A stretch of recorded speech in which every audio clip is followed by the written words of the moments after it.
I'm going to teach you in the next 15 to 20 minutes how you can find the perfect spot to live in South Denver. I want to teach you everything you need to know about living in South Denver. And more importantly, by the time you're done with this video, you're going to be able to rule out 90% of the areas that you would never want to live in. We're going to cover the lay of the land, right? Where things are and what actually makes up South Denver, the commute times, traffic, pros and cons of each of the neighborhood and who they're for, along with the schools, and of course, real estate and what you could expect to spend in these different neighborhoods. So, what is considered South Denver? Well, if we head over to the map, it's a little fluid on what you consider South Denver. So, up to the northwest here, we've got downtown, which is the diagonal streets. And then what I consider South Denver, starting at about Alameda. So, it would include Wash Park, Platt Park over here to the west, Rosedale, University Park, DU area, Welshire, University Hills, and Holly Hills over to the east. All pretty centrally located in I-25.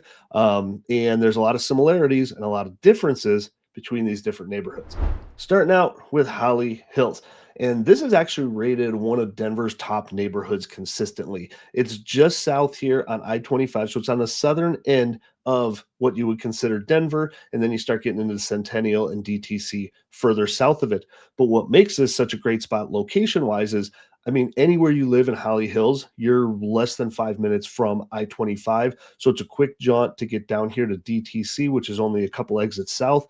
And even getting to downtown Denver is only a few exits to the north. I live just to the west of Holly Hills over here. And I mean, even in full traffic, 4 o'clock on a Friday, it'll take me 15 to 20 minutes to get to downtown. It'll take me 5 to 10 minutes to get south to DTC. And then just to the east, you have Cherry Creek Reservoir, tons of biking trails, hiking trails, and there are lots of trails going through Holly Hills that connect to the rest of the city. And just to the east, you have Bible Park, which is a huge park. Again, tons of trails over here. It's just a great area. So ease of access here is definitely high on the pros list. Now, what's interesting is part of Holly Hills is unincorporated Arapahoe County. The other parts are Denver County, and the map is really kind of squiggly when you start looking at it. So if you're looking in this area and you want to say be in Cherry Creek schools, which are extremely highly rated, you really got to pay attention to whether you fall in Arapahoe County or Denver County, because on the other side of the street, it could change. So heads up for that. And again, Cherry Creek schools are rated some of the highest in the states. And so that's one of the big appeals to this area. Now, real estate wise, the median price falls probably around the 700s, 800s. And there's lots of larger houses here. 3,000 square foot houses is not uncommon. Most of them built in the 70s or so. And we can see here 750. We've got a 2,500 square foot house, beautifully updated, everything new in it. This is a ranch style home, 2-car garage. This just checks what a lot of people want, right? Large lots, 10,000 square feet is not uncommon here. And they're good size houses, but they're not ridiculously large. You know, they're not 6,000 square feet, but you can get an updated home like this at 2,500 square feet for 750 in Denver. That's going to be a huge appeal to this area. Going to feel very suburby like, you know, shopping just going to be a mile to the east and to the west here. King Soopers, Sprouts. And so it's just centrally located, and it is kind of that suburban feel, but still close to the city. Now on the cons list, walkability is going to be fine for trails, but not for shopping so much. So if that's your primary mode of transportation, Holly Hills isn't going to be great for you. They are a little bit older homes, right? Between 60s and 70s. So if you want new, there's not going to be many options, and that there's not even many new builds here for a couple $1,000,000. We got to go a little bit west and a little bit north for that. And then nightlife, not so much. There's not really any bars in Holly Hills. You have Esther's off of Holly there, but that's pretty much about it. All right, now heading just to the west side of I-25 across the way, University Hills. Now, again, location-wise is great. You're never anything more than 5 minutes from I-25 to hop north to downtown or hop south over to DTC, and you're just above Cherry Hills Village, so access to a bunch of trails down here is great. You also have the Highline Canal that goes through it that does connect to Holly Hills as well, and you have just miles and miles of trails either direction. I think the Highline Canal goes 50, 60 miles, something like that. Huge for trails, biking. My wife bikes all the time on the trail and goes 20, 30 miles regularly. Now, on University Hills, you have kind of two chunks of it. You actually have four, but it's easier to break it down into two sections, the east side of Dahlia and the west side of Dahlia. East side of Dahlia is more the starter homes. Okay. So you're going to have stuff here in the fives, in the 600s, 1,000 to 2,000 square feet. Some of it is going to be rather updated, but they're going to be on the smaller side, like this in the 600s, completely updated inside and out, but it is a one car garage. Super common on this side. Basements are not a big thing on the east side of Dahlia over here. You do have a number of starter homes. 400s is not uncommon to see in the neighborhood. And then on the west side of Dahlia, you have a lot larger homes for the most part, a lot more new builds like this one, 2.8, 5,200 square feet, two-car garage, brand new, close to the park. Big lots in University Hills still, 10,000 square feet is still pretty common. And this is what you're going to find on the west side of Dahlia. So, kind of the tale of two different sorts of markets in University Hills. And then you have the park here, Eisenhower Park, huge park. I walk my dogs through this park, once or twice a week. Great neighborhood, shopping just to the northwest corner here on Yale and Colorado. King Supers, Michaels. We used to have Joann's here. There's an Ace Hardware here. Like, this is where most of your shopping is going to be done if you live in University Hills and even over to the east in Holly Hills. So, on the downside, you're going to have smolder homes for the most part, especially if you're on the east side of Dahlia, built in the 50s and 60s. They're going to be small, right? 1,000 square feet, not uncommon in the 400s. But for a starter home location, this is about as good as it gets in Denver. We are surrounded by multi-million dollar homes on any side here in University Hills. And so I can't say anything bad. You've got RTD light rail just to the east on I-25 there. So the location is phenomenal. But the downside here again, if you live on the southern side off of Hamden and you have to get to the highway at certain times of day, Hamden can be a real pain in the butt. Okay. All right. Now, as we head further west, we're going to head over to Wellshire. Now, Wellshire is going to have a similar theme to University Hills and to Holly Hills, in which you're going to have larger lots, a little bit more of that suburban feel, single level ranches, but you do get some bigger homes here starting in Wellshire. It is a little bit more prestigious than either U Hills or Holly Hills. Not uncommon for homes to be over $1 million, built in the 60s, 3,000 square feet. This one at 1.7, and they're going to be beautiful lots, a little bit more of a mature neighborhood, a little bit more kept up. You get a lot of mid-century moderns in this neighborhood, and then the schools here are great, which are great in University Hills and in Holly Hills as well. But you have Slavin's school here, which is K through 8.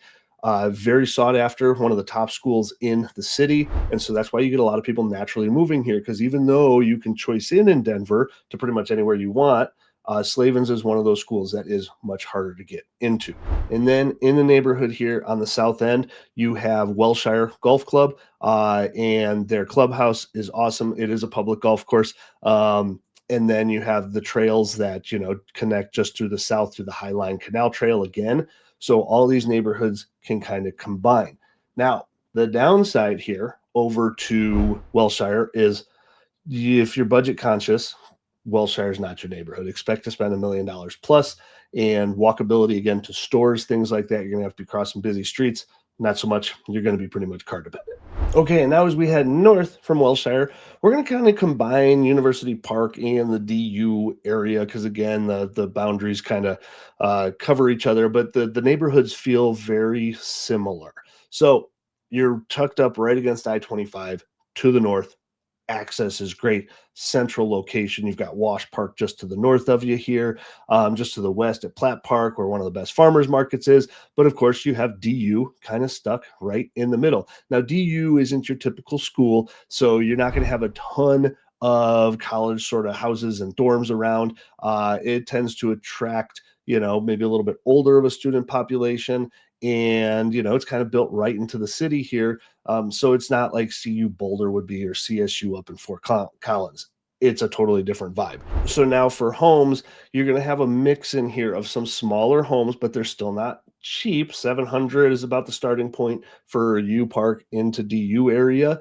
You're going to have larger new build homes that range into the millions. overall, you're going to have smaller lots. So if we start on the eastern part of the neighborhood, we can see something like this on South Madison Street, 3.85 million, brand new property. It's going to be incredible inside and out, and it's going to take up most of the lot. So if you want a large yard with a large house, U Park DU isn't going to cut it for you.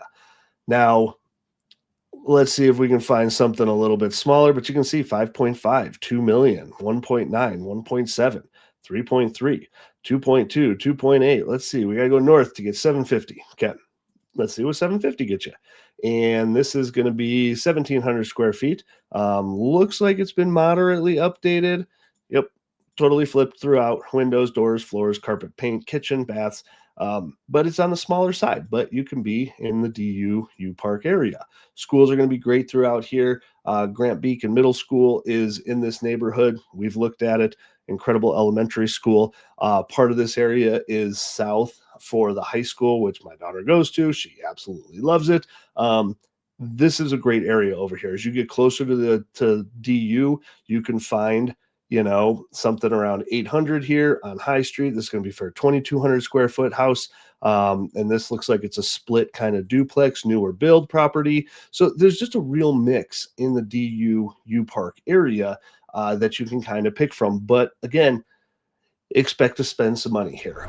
This is not where you go if you're looking to be, budget conscious. Also, what's nice here is that on Evans, you have a lot of walkable restaurants, coffee shops. Public transportation is nice here. You've got the buses that run through. RTD light rail system goes along I-25 just to the north. So depending on how far south you are in the neighborhood, that might be a real appeal for you. Downside is that because you are close to DU, there can be some of those college houses, right? Some parties going on, things like that. Just happens. It's college. The lots are a bit smaller on average, and parking starts to get a bit tighter. The streets get a little bit tighter. You start to get more of that city feel here in the U Park DU area. Don't always expect to park in front of your house, right? That's the deal. So now heading west of U Park, you've got the Rosedale neighborhood, which is where Harvard Gulch Park is. And you've also got Advent Health Porter Hospital, which is this big block on the southeast corner of the Rosedale neighborhood. So a little bit more inexpensive here as far as the real estate is concerned. You could find houses in the 600s and the 700s pretty commonly here. There are some new builds, lots of duplexes. We're getting more into that city vibe as you start getting closer to Broadway here. So pros here is that you can get something in the more affordable ranges. And you do have some walkability. But on the downside, you've got tighter streets, more of that city feel, and neighbors are going to be a little bit more on top of you. But just taking a look here on the northern end of the neighborhood for 1.2, looks like you've got a split duplex, which is super common here, 2,400 square feet, but new throughout. Okay. And on the southern end here, a little bit older home, 1,700 square feet, 740,000. You've got this ranch, but again, it has been fully updated. So just a number of options here as you get into the Rosedale neighborhood. Now, as we head north of Rosedale, we get into one of my favorite neighborhoods in Denver, which is Platt Park. And maybe I'm a little biased because they have the best farmers market in the entire Denver metro area on South Pearl Street here. We go to it every single weekend. It is lovely. Now, these homes start to get older. You start to get smaller lots, more of the old Victorian homes in the Platt Park neighborhood. But there's a lot of character. There's a lot of charm in the Platt Park neighborhood. You get a lot of funky homes, a lot older homes that have been totally remodeled and gutted and made specifically. I mean, I don't even know what I'm looking at here. Some interesting workshop. You get some work live scenarios if you're on South Pearl Street. So that's a thing. And just to show you what the South Pearl Street farmers market is like, I mean, every weekend we go here, we do actually get food. We get meat from here. We get our vegetables from here, all organic. There's a ton of vendors on the South Pearl Street farmers market. It spans probably 6 blocks, 7 blocks, something like that. And then the shops all along the street. You've got some incredible restaurants. You've got some incredible coffee shops. Like, it's one of the cooler little hubs in Denver, similar to Wash Park. But I actually like it a lot more than Wash Park. I think there's a lot more here, and there's just a lot more character and charm to it. But you're going to pay a pretty penny to live in Platt Park, right? If you want a 3-bedroom, 2-bath house, you're going to be paying north of $1 million standardly. This is a 1,900 square foot bungalow here. And whether or not it's been updated, we're about to see. Taken care of, not fully updated. Still older cabinets, older countertops. Like it's got its own unique charm to it, and that is really nice. But again, for a new build here, you're going to be spending a few $1 million. So there's your downside to the Platt Park area. Walkability wise, is great. You've got Wash Park just to the north. You're close to I-25. There's a lot of pluses to being in Platt Park. Biggest downside is going to be the cost. All right, so now we're going to head a little northeast, and we're going to combine Corey Merrill and the Belcaro areas, which is just north of I-25 and just west of Colorado and just south of like Exposition and the Alameda area. So these neighborhoods, your central hub is kind of here off of Colorado. Now, Colorado has a ton of shopping on it, but it's also one of the worst stretches of street in the entire city. And you're going to have a big smattering of different types of homes here. The further north you get in this neighborhood, the more expensive it's going to get. But in the Corey Merrill area, we've got something like this around the 700 mark. Now, this is a townhouse, but you're going to actually get a real home. The construction in these neighborhoods is a little bit older, but it was well cared for and a little bit of an older population. A little bit of mid-century moderns in this area, not such as small of ranches as you find in, let's say, U Hills or the DU area. Larger lots. This property, 2,600 square feet at 700,000. You also do get expensive homes, right? 2.1 million for a new build here.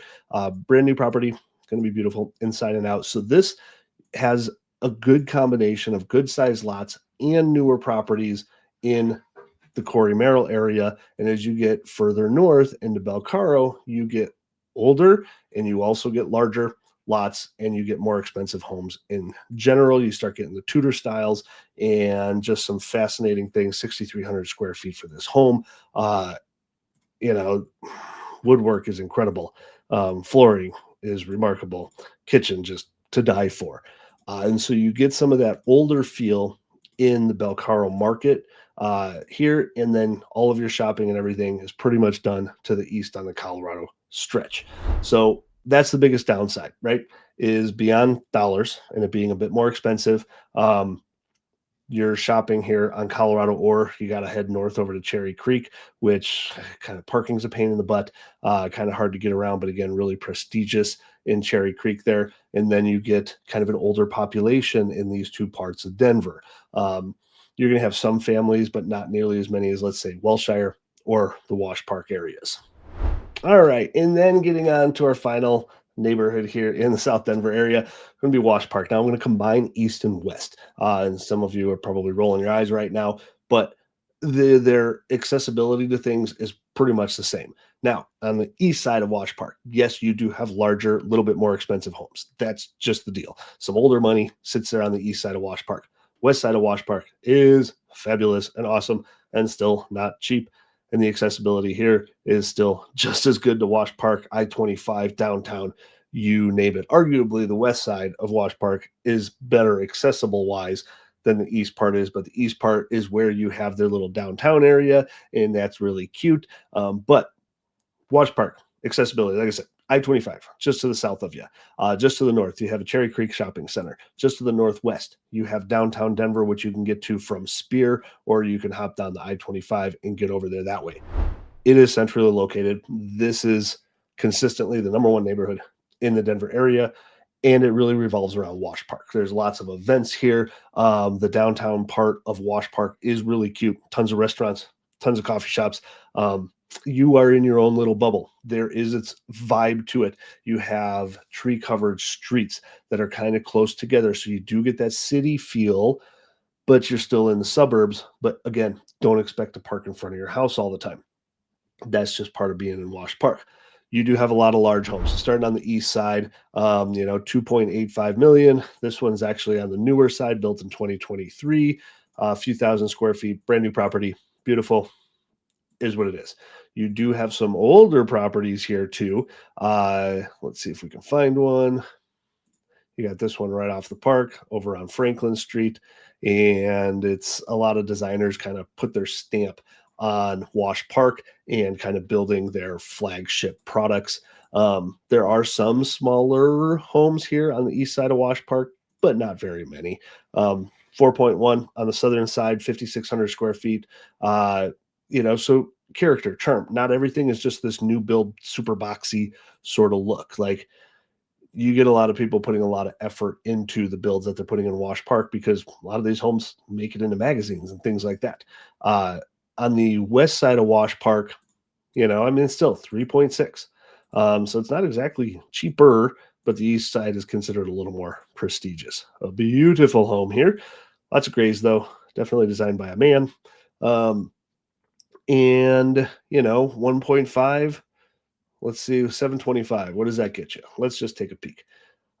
This is a home that needs to be fully updated, maybe scraped potentially, and they're starting to get into the right price point. So this is on the very cheapest, bare bones end of things, and it's not even something you can live in. Let's see, one more here for right at about $1 million. It should be livable at $1 million. 2,400 square feet. This might be a townhouse or an attached property. And this is what you're gonna get for $1 million. Looks okay, right? Very livable. And if you want to be in the Wash Park neighborhood, there's your thing at 2,400 square feet. So there are some options, but $1 million is on the affordable side, right? So plus side, once again, Wash Park, which is Wash Park. It's accessible to everything. Downtown, Cherry Creek Shopping, I-25. You're close to it all. You have a neighborhood vibe and feel to it, which is incredible. Downsides to it, prices are high. Parking is tight, and there are a lot of events that happen at Wash Park, so you could have some event traffic there depending on how close you are to the actual park. Now, I know Denver gets a bad rap for just being outrageously expensive, but that's why I put together this video. And when I break it all down, you might actually find out how much more affordable we are than many cities in the country.